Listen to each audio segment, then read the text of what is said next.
ආයිබාන යාළුවනේ ඔයාලත් අද මගේ YouTube channel එකට සාදරයෙන් පිළිගන්නවා. ටික දවසකින් තව වීඩියෝ එකක් ගේන්න පුළුවන් වනේ. අද මම ඔයාලට කියලා දෙන්න යන්නේ SMPS power supply එකකින් solar charge control එකක් හරහා කොහොමද ඕනම බැටරි එකක් charge කරගන්නේ කියලා. මේ තියෙන මගේ solar system එක. මේ තියෙන මගේ බැටරි එක. මේක 12 volt ampere 200 ටෙලිෆෝන් ටවර් වලට යූස් කරන බැටරි එකක්.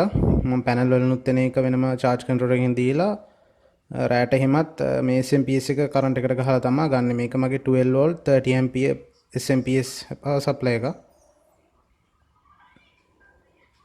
මෙතන තියෙන මගේ solar වලින් එන එක.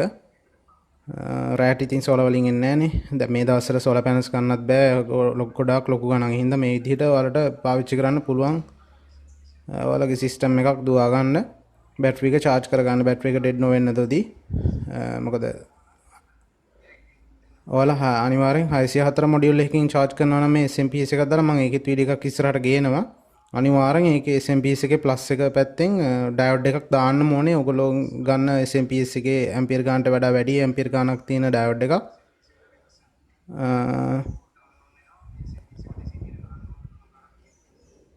මේ SMPS එක කරන්ට් එකට ගහලම තියෙද්දි කරන්ට් එක ගිය වෙලාවට ඉතින් කොහොමවත් ඔෆ් වෙනවා. දවල්ට නම් පැනල් වලිනුත් එනවනේ. පැනල් නැති කෙනෙක්ට මේක පැය 24ම SMPS එක ගහලා තියන්න පුළුවන්. ගොරෝන වෙලාවට අනිවාර්යෙන් ගලවන්න ඕනේ.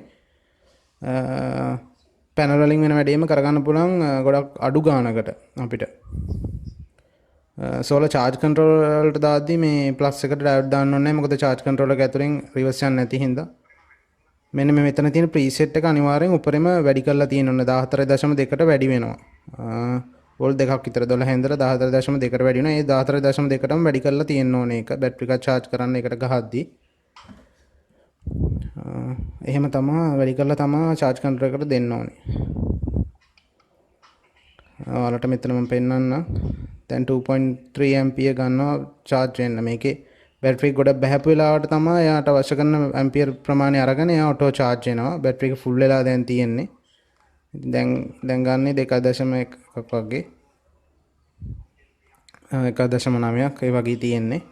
එයාට අවශ්‍ය ප්‍රමාණය තමයි එයා charge වෙන ඕන ඇම්පියර් ගාන ගන්න. එතකොට සමහර වෙලාවට මේක දැන් රෑටත් අරගෙන මම load out වෙනවා රෑට ඒ වෙලට ඇම්පියර් 25 15 ඒ වගේ අරගෙන ඒ වෙලට charge කරනවා. out එක දෙනවා වගේම charge වෙන එකත් වෙනවා.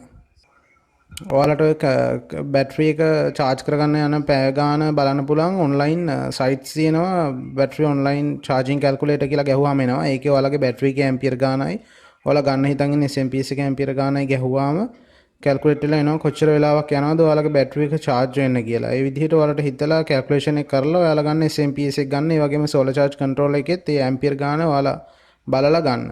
ඇම්පියර් 30 SMPS එකක් ගන්න නම් ඔයාලා solar charge controller එකේ ඇම්පියර් 51ක් වගේ ගන්න. එතකොට හොඳයි. එතකොට උඩරම කාර්යක්ෂමතාවයෙන් වැඩ කරනවා නේ. මොකද රත් වෙන්නේ එහෙම නෑ. ඒතර ඒ තියෙන ප්‍රමාණයම charge controller එකක් ගත්තොත් 30ම charge controller එක පොඩක් රත් වෙන්න බලනවා. මේ දවස්වල panels ගොඩාක් ගණන්. ඒ හින්දා තමයි මම මෙන්න මේ ඒ වෙනුවට use කරන්න පුළුවන්. මේක දැන් මාස 6ක් විතර මම use කරනවා. කිසිම ප්‍රශ්නයක් නැතුව බැටරි එක dead වෙන්නෙත් නැහැ. ඔයාලට use කරන්න පුළුවන්. අනිවාර්යෙන් දානවා නම් earth wire හරි මොනවා හරි දාන ලොකු ඇම්පියර් එකක් යනවා නම් මේ මොකද නැත්තම් DC bias දාන්න. DC bias උත් ගොඩක් ගණන් මේ දවස්වල. එහෙනම් යාළුවනේ ඔයාලට සුබ දවසක්. අලුත් වීඩියෝ එකකින් නැවතත් හමු වෙමු.